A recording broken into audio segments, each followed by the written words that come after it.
الحمد لله الحمد لله وكفى وسلام على عباده الذين اصطفى أما بعد فأعوذ بالله من الشيطان الرجيم بسم الله الرحمن الرحيم وذكر فإن الذكرى تنفع المؤمنين وما خلقت الجن والإنس إلا ليعبدون.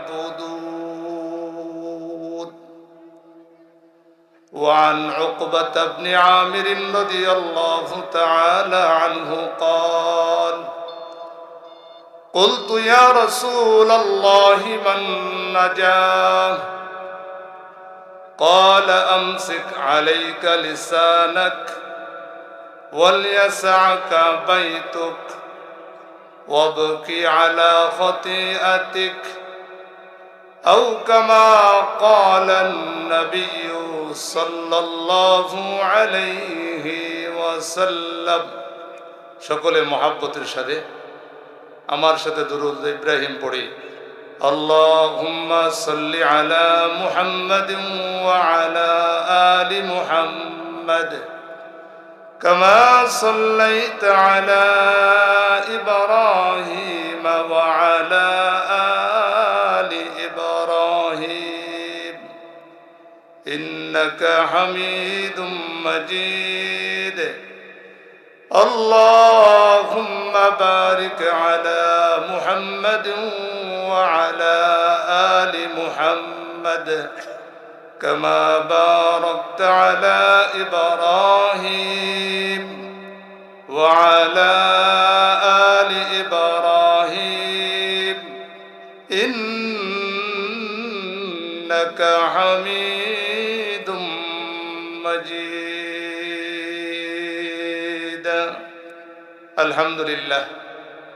তালিমুল আম্বিয়া মহিলা মাদ্রাসা কর্তৃক আয়োজিত আজকের এই মাহফিলের শ্রদ্ধাভাজন সম্মানিত সভাপতিদ্বয়, উপস্থিত আছেন বিশেষ অতিথি, প্রধান অতিথি হযরত উলামায়ে কেরাম, আমার সামনে বসা মুরব্বিয়ান আযম, তরুণ যুবক ভাইয়েরা, রব্বে করিমের দরবারে শুকরিয়া যিনি আমাদেরকে হযরত উলামায়ে কেরামের নিসবতে মাগরিব থেকে নিয়ে এশা পর্যন্ত, এশার পর থেকে নিয়ে এখনো পর্যন্ত উলামায়ে কেরামের নিসবতে রেখেছেন, সেই জন্য রব্বে করিমের দরবারের শুকরিয়া। সকলে কালিমাতে শুকুর, মহাব্বতের আওয়াজে কৃপণতা না করে যতটুকু আওয়াজ আল্লাহ দিয়েছেন আল্লাহর রাহে খরচ করেন আল্লাহকে সন্তুষ্ট করার জন্য।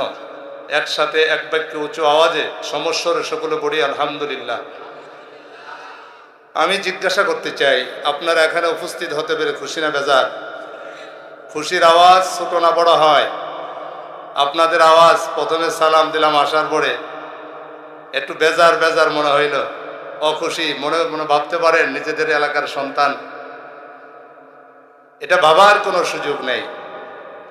কাজেই নিজের এলাকার সন্তান হিসেবে অবহেলা অমর্যাদা করবেন না। যদি আপনাদের সার্বিক দোয়া সহযোগিতা থাকে ইনশাআল্লাহ এই ভবিষ্যৎ প্রজন্মগুলোই সারা বাংলাদেশ কথা বলবে ইনশাআল্লাহ। কথা বলেন ঠিক কিনা? আলহামদুলিল্লাহ। এই ডিগ্রিচর উলামায়ে কেরামের ঘাঁটি। কারণ কি, একজন আল্লাহর ওলি এসেছিলেন মরহুম আল্লামা মুফিজউদ্দিন রাহিমাহুল্লাহ, যার কারণে আজকে এত সুন্দর পরিবেশ। কথা বলেন ঠিক কিনা? নাতে কল্পনাও করা যেত না। আমরা তো বিভিন্ন এলাকায় যাই, বিভিন্ন চরে যাই, বিভিন্ন এলাকায় গিয়ে দেখি কতজন কত বন্ডের যে মরিদ কল্পনা করে শেষ করা যাবে না। একমাত্র কওমি মাদ্রাসা এবং উলামায়ে কেরাম থাকার কারণে এই ডিগ্রিচরের জমিনে আমাদের ইমানের উপর কেউ হামলা করার সাহস পায় নাই। কথা বলেন ঠিক কিনা? কিছুদিন পড়বে, 2-3 বছর পড়বে, তাবুরচরের পাশে একটা মাজার তৈরি করতেছিল, ওলামায়ে কেরাম ভেঙ্গে চুরমার করে দিয়েছে। কথা বলেন ঠিক কিনা? যদি মাজার থাকতো অনেক মানুষ না বুঝে ওই মাজারের সেজদা দিয়ে নিজের ঈমান হারা করে মুশরিক হয়ে যেত। মনে করেন উলামায়ে কেরাম কি করে? উলামায়ে কেরাম আপনাদের সবচেয়ে দামি জিনিস ঈমানের হেফাজতের করার জন্য 24টা ঘন্টা সদা প্রস্তুত রয়েছে। এখনো আমাদের ডিগ্রিসের উলামায়ে কেরাম এখানে অনেকে আছেন, আমি তাদেরকে বলবো আমরা যতদিন আছি এই ডিগ্রিসের মাটিতে জীবিত থাকবো ইনশাআল্লাহ, ইনশাআল্লাহ করে বলি আপনাদের ঈমান নিয়ে সিনিমিনি খেলবো, আমরা এটা সহ্য করব না ইনশাআল্লাহ। কথা বলেন, করবো ইনশাআল্লাহ? করব না। তা আমি সেদিকে যাব না। আমি কোরআনে হাকিমের সূরাতুজ জারিয়াতের 55 এবং 56 নম্বর আয়াত তেলাওয়াত করেছি। তিরমিজি শরীফ থেকে রাসূল করিম সাল্লাল্লাহু আলাইহি ওয়াসাল্লামের অসংখ্য মুখ নিঃসৃত হাদিস থেকে একটি হাদিস তেলাওয়াত করেছি। এই দুটিকে সামনে রেখেই কথা বলবো ইনশাআল্লাহ। আল্লাহ তাআলা রহমত যদি শামিলে হাল হয় তা আপনাদের খেদমতে কিছু কথা বলবো। আল্লাহ পাক আপনাকে আমাকে আমল করা তৌফিক দান করুন, সকলে জোরে বলে আমিন। এর পূর্বে একটু হাতটা ওঠান, একটু পরিবেষ্টি করে একটু নাড়াচাড়া দেন। আওয়াজ যার যতটুকু আছে কৃপণতা করে আল্লাহু আকবার ধ্বনি দিয়ে প্রকম্পিত করে আশেপাশে যারা ঘুরতেছে তাদের দিলে এমন ধাক্কা লাগবে, সেখানে তাদের দিলে ধাক্কা লাগার পর যাতে মনে হয় সেখানে আমার যাওয়া জরুরি, এটা যাতে মনে করে সকলে। এই জন্য প্রস্তুত আছেন তো ইনশাল্লাহ? নারায়ে তাকবীর, আরো জোরে বলে নারায়ে তাকবীর। বসেন, হাত নামান। আমি আপনাদের সামনে যে আয়াত তেলাওয়াত করছি, ওয়াযাক্কির ফাইন্নাদ যিকরা তানফাউল মুমিনিন। আল্লাহ তাআলা রাসূল করিম সাল্লাল্লাহু আলাইহি ওয়াসাল্লামকে বলেন, নবী আপনি উপদেশ দিতে থাকেন, কারণ উপদেশ মুমিনের উপকার আসে। বলেন উপকার কার উপকার আসে? মুমিনের উপকার আসে, মুনাফিকের জন্য না। আল্লাহ নির্দিষ্ট করে দিয়েছেন যে মুমিন তার উপকার আসবে। আমি এই আয়াত এই বছরের মাহফিলের জন্য নির্বাচিত এই জন্যই করেছি। আমাদের উপর অনেক অভিযোগ তোলা হয় যে পাড়ায় পাড়ায় মাহফিল, মহল্লায় মহল্লায় মাহফিল, বাড়িতে বাড়িতে মাহফিল। আমি বলি বাড়িতে বাড়িতে না, ঘরে ঘরে মাহফিল হওয়া দরকার। কথা বলেন ঠিক কিনা? কারণ মাহফিল যেখানে হয়, কোরআনের আলোচনা হয়, হাদিসের আলোচনা যেখানে হবে, আল্লাহু আকবারের ধ্বনি যেখানে উচ্চারিত হবে, সেখানে শয়তান থাকতে পারে। এখন বলবেন এত মাহফিল কেন? আমি তাদেরকে প্রশ্ন করতে চাই, আগে আমার এই ডিগ্রিচর সহ সারা বাংলাদেশে প্রত্যেকটা গ্রামে মাসের পর মাস নাটক চলতো, যাত্রা চলতো, তখন কারো মুখে বলতে শুনি নাই এত যাত্রা কেন? কেউ প্রশ্ন করছেন? করেন নাই। এখন মাহফিল হয় প্রশ্ন, আহারে এত মাহফিল কেন, এত মাদ্রাসা কেন, এত মসজিদ কেন, এত হুজুর কেন? মনে রাখবেন আপনার দিলে সমস্যা আছে। সমস্যা যদি না থাকে এই কথা আপনি বলতে পারেন না। কথা ক্লিয়ার?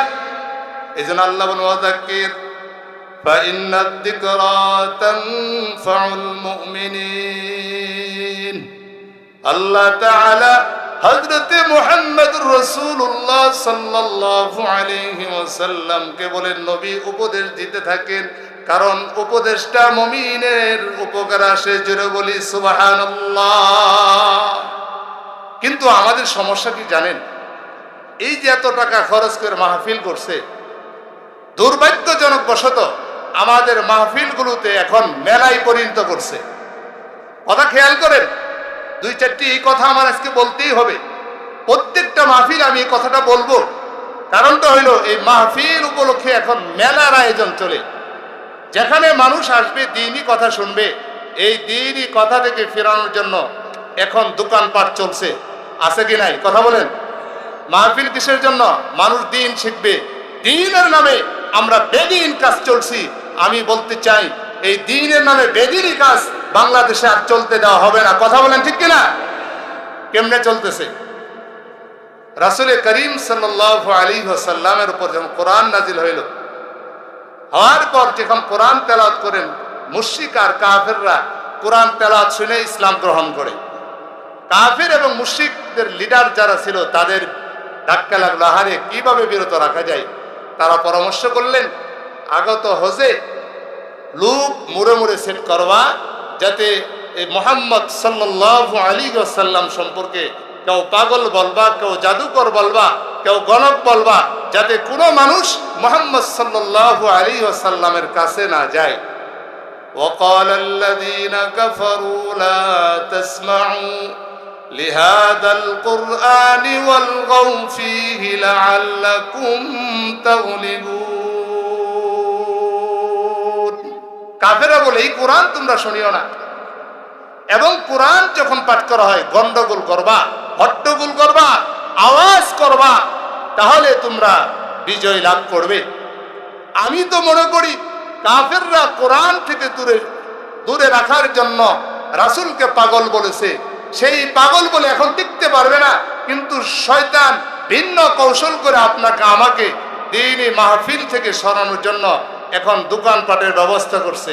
কি সেখানে জরুরত হলো খাবার থাকতে পারে, কারণ অনেক মানুষ দূর দূরান্ত থেকে আসে, রাতের ক্ষুধা আছে, সেখানে খাবে, এটা প্রয়োজন। এর ছাড়া যত দোকান আছে মাহফিলের উপলক্ষে কোনো প্রয়োজন নেই। আছে? কথা বলেন আছে? শয়তান কিভাবে ধোঁকা দেয় দেখেন, খেয়াল করেন। শয়তান ধোঁকা দেয়, প্রথমে খেলনা শুরু হইল, খেলনা নিয়ে আসে মাহফিলে, খেলনা নিয়ে আসলে ছোট বাচ্চারা আসে, আসার পরে এখন মা বোনদের অজুহাত শুরু হইল, কি যে বাচ্চাটা খেলনা কিনতে চায়, আমি একটু যাই। ওই বাচ্চার মা, খালা, ফুবু, বোন আসে, এসে খেলনা কিনে। আবার কসমেটিকের দোকান, এখন মনে হয় কসমেটিক বিক্রি হয়।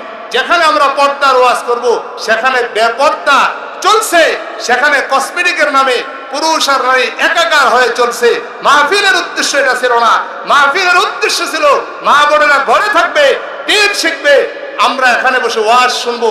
রাস্তাঘাটে লোক থাকার কোনো দরকার আছে? কথা বলেন আছে? আছে। দেখেন আল্লাহর নবী বলেন, قال رسول الله صلى الله عليه وسلم النساء حبائل الشيطان। মহিলারা হলো শয়তানের ফাঁদ। মহিলারা কি কথা বলেন? শয়তানের ফাঁদ। যেখানে আপনি যাবেন, আমাদের মোহতারাম সভাপতি এই কথাটাই বলতেছিলেন, ওখানে যাবেন আপনি মাহফিলে এসে, সেখানে তাকে দেখবেন, কথা বলবেন, আপনি জেনা করবেন। এই যে মাহফিলে এসে একটু দিন শিখবেন, একটু আমল করবেন। শয়তান চাই না আপনি এখন আমল করে একটু সওয়াব বাড়িতে নিয়ে যান, শয়তান এটা চাই না। কারণ শয়তান প্রকাশ্য শত্রু। শয়তান চায় আপনি এখানে আসছেন, কথা শুনছেন, ভালো কথা, আপনাকে সওয়াব নিয়ে যেতে বাড়িতে দেবে না। এই জন্য আমাদের সতর্ক থাকতে হবে। পরিষ্কার ভাষায় বলছি, যারা এখানে আছেন দায়িত্বশীল তাদেরকেও বলছি, যারা মাহফিল করবেন তাদেরকেও বলছি, এলাকাবাসীদেরকেও বলছি, কোন সময় কোন মাহফিলে কসমেটিক এবং খেলনার দোকান বসতে দিবেন না। পারবেন তো ইনশাআল্লাহ? পারবেন তো ইনশাআল্লাহ? তাহলে মাহফিল সুন্দর হবে। তা না হলে ঘোরাঘুরি করতে করতে মাহফিল শেষ হয়ে যায়, বান্দার এই মাহফিলে বসার সুযোগ হয় না। এই কথাই আমি বলতেছিলাম, ওয়াযাক্কির ফাইন্নাদ যিকরা তানফাউল মুমিনিন। হে নবী, উপদেশ দিতে থাকেন, উপদেশটা মুমিনের কাছে আসবে। আল্লাহ বলেন কি দিয়া উপদেশ দিবা? ফাযাক্কির বিল কুরআনি মান ইয়াখাফু ওয়াঈদ। কোরআন দিয়ে উপদেশ দিতে থাকো। উপদেশ কে শুনবে? আল্লাহ তাও বলে দেন, সায়াযাক্কারু মান ইয়াখশা। যেই বান্দার ভিতরে আল্লাহর ভয় আছে, ওই বান্দাই উলামায়ে কেরামের কাছ থেকে উপদেশ গ্রহণ করে। কথা বলেন ঠিক কিনা? তাহলে আল্লাহ নির্দিষ্ট করে দিয়েছেন উপদেশ মুমিনের উপকার আসে। উপদেশ কি দিয়ে দিতে হবে? ফাযাক্কির বিল কোরআন। কিন্তু আমাদের মাহফিলগুলো আজকে নাট্য মঞ্চের মতো নাচানাচি ফালাফালিতে আকাবির ও আসলাফের যে নসিহত করার তরিকা ছিল সেটা থেকে ভিন্ন জায়গায় চলে গেছে। আমরা যদি এখন সতর্ক হতে না পারি, ভবিষ্যতে মাহফিল হবে, হাজার হাজার হবে, মানুষ হেদায়েতের পথে আসবে না। বানোয়াট ইচ্ছা কাহিনী, বানোয়াট গল্প গুজব বলে আমাদের সব কিছু তারা সামান্য একটু কানের মজা দিয়ে তারা চলে যায়। আসলে কোরআন ও সুন্নাহর আলোচনা করলে অবশ্যই মুমিনের দিলে গেঁথে যায়। কথা বলেন ঠিক কিনা? সূরাতুল আনফালের 2 নম্বর আয়াত, ইন্নামাল মুমিনুনা আল্লাযীনা ইযা যুকিরাল্লাহু ওয়াজিলাত কুলুবুহুম وإذا تليت عليهم آياته زادتهم إيمانا وعلى ربهم يتوكلون আল্লাহ বলেন প্রকৃত মুমিন তারা যাদের কাছে আল্লাহর নামটা যখন উচ্চারণ করা হয় সাথে সাথে আল্লাহর ভয়ে তাদের দিলটা কেঁপে ওঠে সুবহানাল্লাহ। আল্লাহর ভয়ে দিলটা কেঁপে ওঠে। আপনারা ইতিহাস জানেন, গত 2 বছর আগে ভারতে মুস্কান নামক এক মহিলা বুরকা পরে স্কুলে গিয়েছিলেন। তারা জয় শ্রীরাম বলে তাকে বের করে দিতে চেয়েছিলেন। মুস্কান মহিলা নারে তাকবীরের ধ্বনি দিয়ে দাঁড়িয়েছিলেন। মানুয়ারের বাচ্চাদের দিলে কম্পন ধরিয়ে দিয়েছিল। কথা বলেন ঠিক কিনা? কারণ আল্লাহর নবী যুদ্ধ থেকে ফিরে আসছেন, আসার পরে বিশ্রাম নিচ্ছেন একটা গাছের নিচে। সাহাবায়ে কেরাম ছত্রভঙ্গ হলেন, বিশ্রাম নিতেছিলেন। এই সময় এক বেদুইন আল্লাহর রাসূল তরবারিটা গাছের সাথে লটকায় রাখলেন। বুখারী শরীফের হাদিস। লটকায় রাখার পর একটু বিশ্রাম নিচ্ছেন। বেদুইন মনে মনে ভাবতেছে, হারে সুবর্ণ সুযোগ, আজকে এই তরবারি মুহাম্মদের তরবারি দিয়া মুহাম্মদকে দুনিয়া থেকে বিদায় করে দিব, কাজেই তার দ্বীন প্রচারের মিশন এখানেই ক্ষান্ত হয়ে যাবে।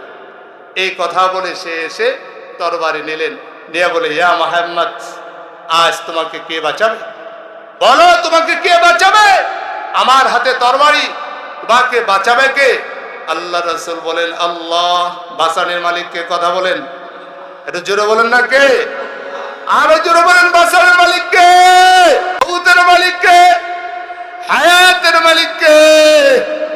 আল্লাহ বলেন, ইন্না সালাতি ওয়া নুসুকি ওয়া মাহইয়ায়া ওয়া মামাতি লিল্লাহি রাব্বিল আলামিন। আল্লাহু আকবার বলেন, জোরে বলেন আল্লাহু আকবার। আমার নামাজ, আমার হজ, আমার হায়াত, আমার মউত একমাত্র কার জন্য? কথা বলেন। এখানে আসছেন কাকে খুশি করার জন্য? নাকি মনে মনে ভাবতেছেন একটু বেড়ে আসি, এই উদ্দেশ্যে আসছেন? একমাত্র আল্লাহকে খুশি করার জন্য আসছেন। তিনি বলতেছেন, ইয়া মুহাম্মদ, তোমাকে কে বাঁচাবে বলো?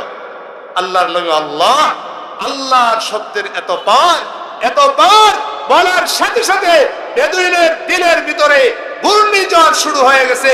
সাথে সাথে হাত থেকে তরবারি পড়ে গেছে, শরীর তার কাঁপতেছিল। আল্লাহর নবী মুহাম্মদুর রাসূলুল্লাহ সাল্লাল্লাহু আলাইহি ওয়াসাল্লাম তরবারিতে নিয়ে বললেন, আরে বললেন, ও বেদুইন, তুমি বলো তোমাকে কে বাঁচাবে? সে বলতেছে, আপনি ছাড়া বাঁচানোর মালিক কেউ না। তার শিক্ষা এতটুকু যে আপনি ছাড়া বাঁচানোর মালিক কেউ না, আর আমাদের বাঁচানোর মালিক হলেন আল্লাহ। আল্লাহ রাসূল সাল্লাল্লাহু আলাইহি ওয়াসাল্লাম বললেন, যাও, যেহেতু তিনি ওয়াইন্নাকা লাআলা খুলুকিন আযীম, মহৎ চরিত্রের অধিকারী ছিলেন, তিনি তাকে মাফ করে দিলেন। এই মাফ করে দেওয়ার কারণে ওই বেদুইন আল্লাহ রাসূলের এই ব্যবহার দেখে সাথে সাথে কালেমা পড়ে মুসলমান হয়েছে। সুবহানাল্লাহ বিহামদিহি। এই জন্য আমি বলতে চাই, এখানে যারা আসছেন দিলের কান দিয়ে কথাগুলো শুনবেন। হযরতে উলামায়ে কেরাম কোরআন সুন্নাহ থেকে গুরুত্বপূর্ণ কথা বলেন, কিছু নিয়ে যাবেন।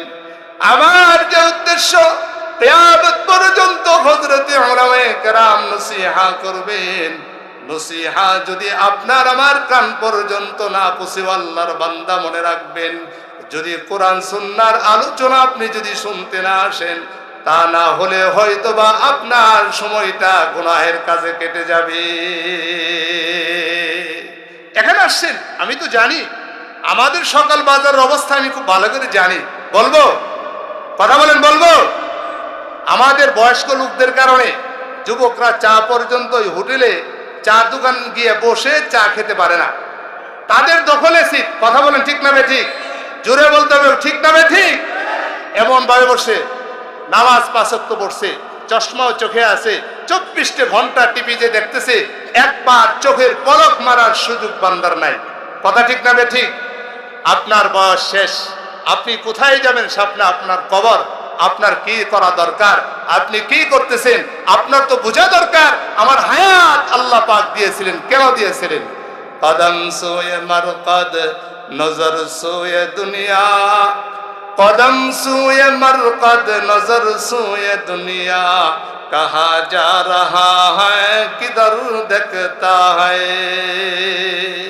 एक पा कबरे আরেক পা কবরের উপরে, তুমি কোথায় যাচ্ছ, কোথায় কি করবা? তোমার তো উচিত শেষ সময় রব্বে কারীমের দরবারে একটু ক্ষমা প্রার্থনা করা, আল্লাহকে ডাকা, আল্লাহ জীবনের শেষ মুহূর্তে এসে পৌঁছেছি, আপনি আমাকে মাফ করে দেন।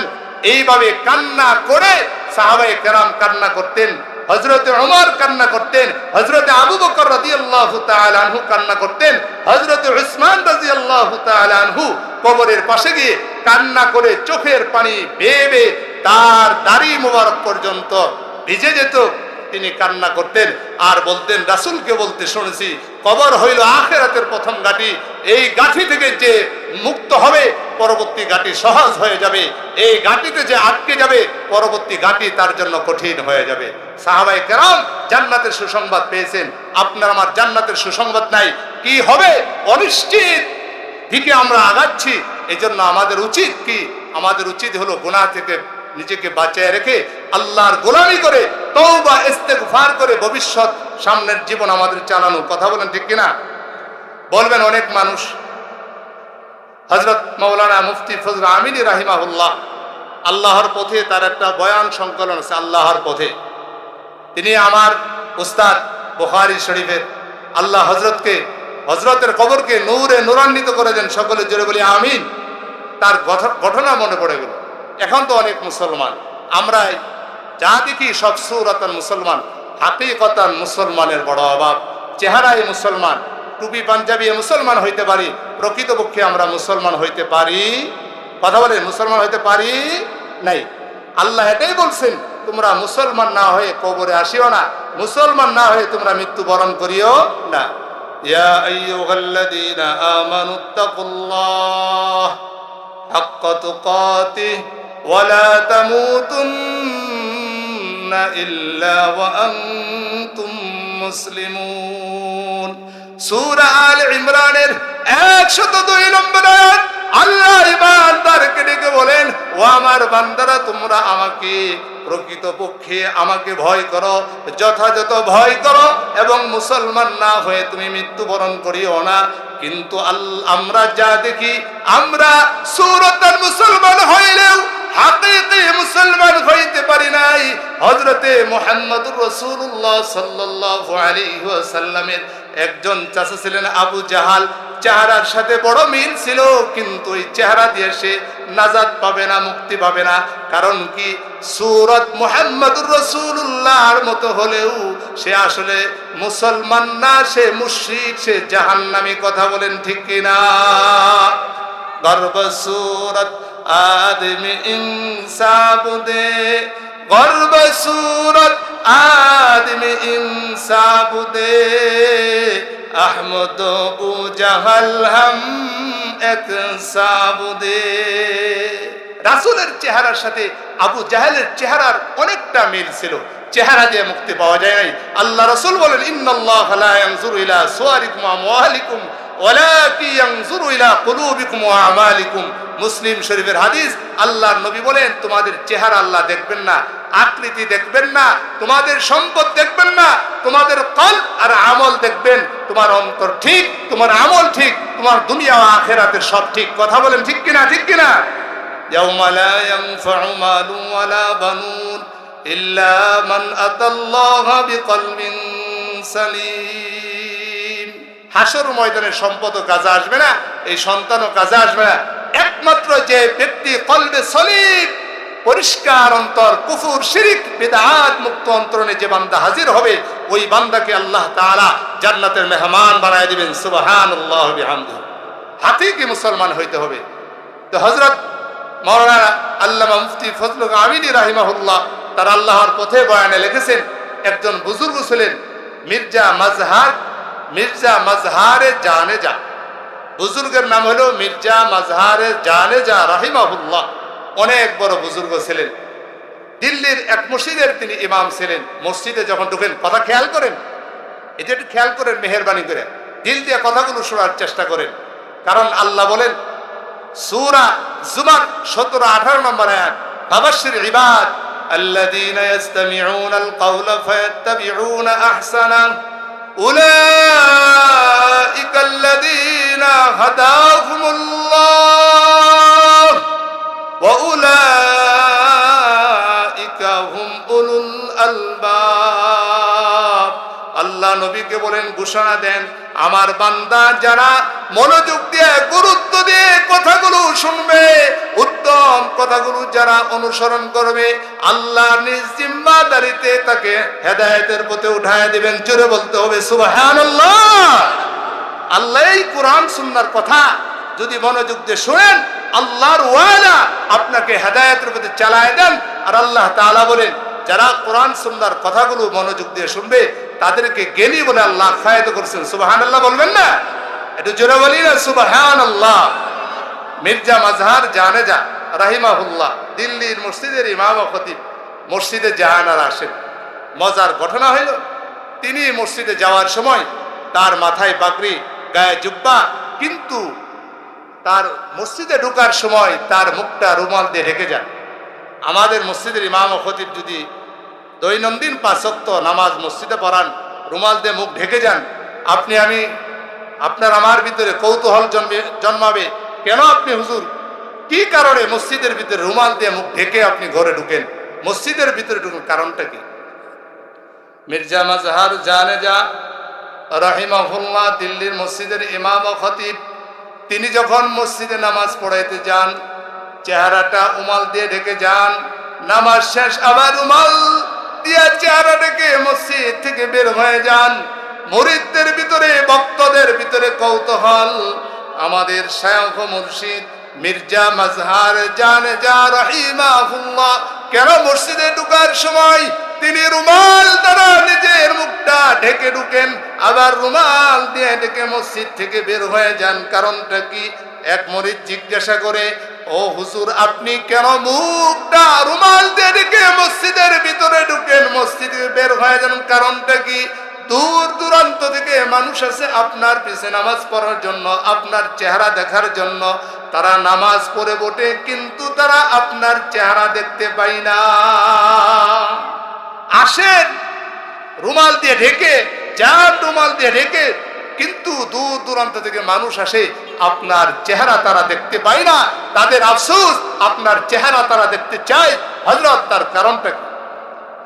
আরেকদিন মির্জা মাজহার জানেজা রাহিমাহুল্লাহ মনোযোগ দিয়ে কথাগুলো শোনেন, এটা আল্লাহু আকবার, আল্লাহু আকবার বলেন। হাতটা উঠান সেদিকে একটু দেখেন, নারায়ে তাকবীর, হাতটা নারান নারান নারান, নারায়ে তাকবীর, হয় নাই জোরে বলতে হবে, ডিগ্রি চরবাসী নারায়ে তাকবীর, হাতটা নামান। বলতেছেন হুজুর আপনি যে মসজিদে ঢুকলেন রুমাল দিয়ে, কারণটা কি?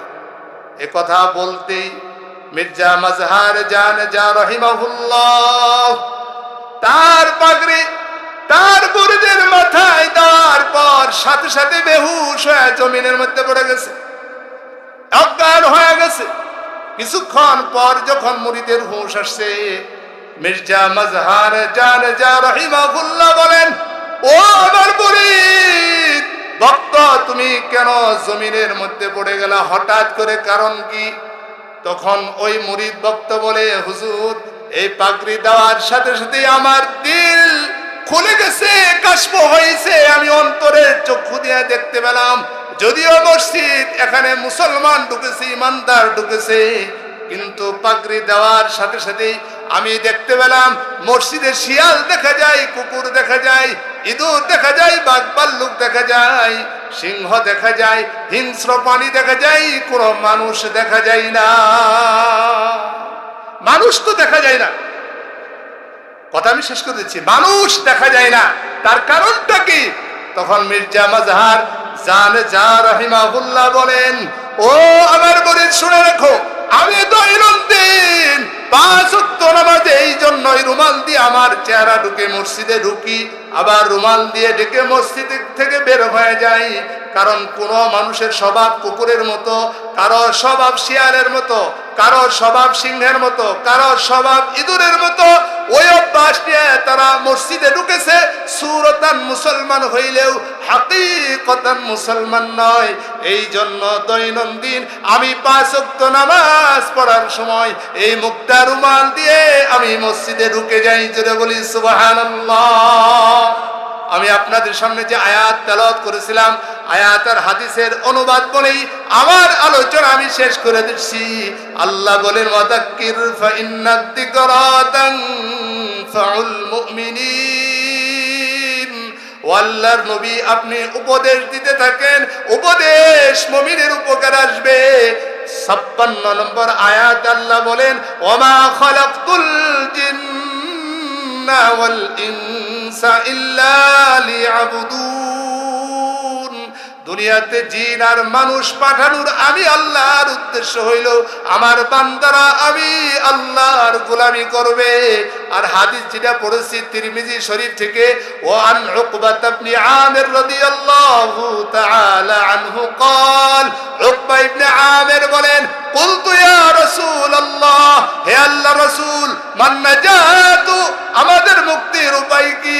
قال আল্লাহর নবী বলেন আমসিক আলাইকা লিসানাক, তোমার জিহ্বাকে সংযত রাখো। কারণ জিহ্বা দিয়ে তুমি মিথ্যা বলবো না, গীবত করবো না। তোমার জিহ্বা যদি ঠিক হয়ে যায় তোমার মুক্তির পথ বের হয়ে যাবে।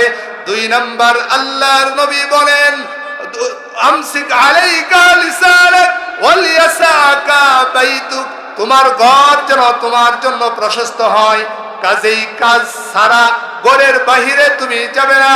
3 নাম্বার ওয়াদকি আলা খাতিয়াতিক, তুমি তোমার গুনাহের জন্য যদি কান্না করো তাহলে তোমার মুক্তির ব্যবস্থা হয়ে যাবে। জোরে বলি সুবহানাল্লাহ।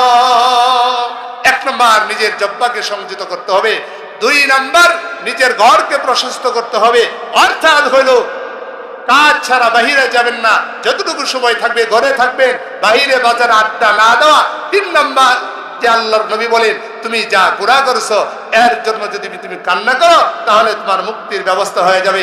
আল্লাহ তাআলা আমাদের সকলকে এই কথাগুলোর উপর আমল করার, বুঝবার, মানবার তৌফিক দান করুন। সকলে জোরে বলি আমিন। একটু জোরে বলেন না আমিন। আমাদের প্রিয় হযরত মাওলানা মাহবুবুর রহমান সাফি হাফিজাহুল্লাহ আসছেন, উনি কথা বলবেন, ধৈর্য ধরে বসবেন। উনি আমাদের পরিচিত কোরআন ও সুন্নাহর আলোকে সার গর্ব আলোচনা করবেন। আপনারা আমার জন্য দোয়া করবেন, আমি আপনাদের জন্য দোয়া করি। আল্লাহ তাআলা আমাদের সকলকে ঈমানের উপর অটল অবিচল রাখুন। সকলে জোরে বলি আমিন। ওয়া আখিরু দাওয়ানা আলহামদুলিল্লাহি রাব্বিল আলামিন। আসসালামু আলাইকুম ওয়া রাহমাতুল্লাহ।